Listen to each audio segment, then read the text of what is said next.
In a quaint village, there lived a lonely woodcarver named Gepetto.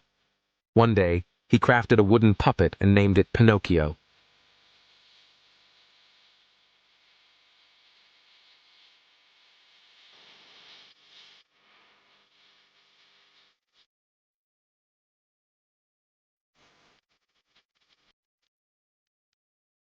With Gepetto's blessing, Pinocchio set off to learn a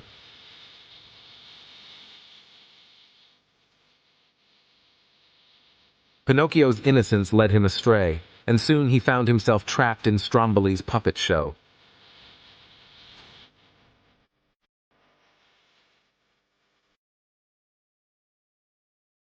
With a new lesson learned, Pinocchio hurried back to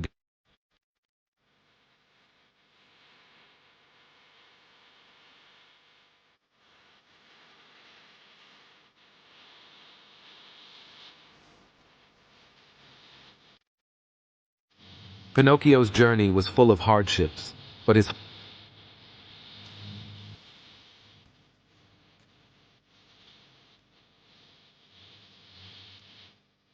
even the deepest ocean couldn't keep them apart. Inside Monstro, Pinocchio found Gepetto.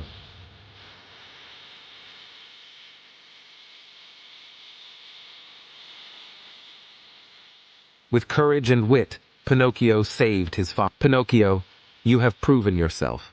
You are brave, truthful, and unselfish. You deserve to be a real boy. And so, Pinocchio's journey from a wooden puppet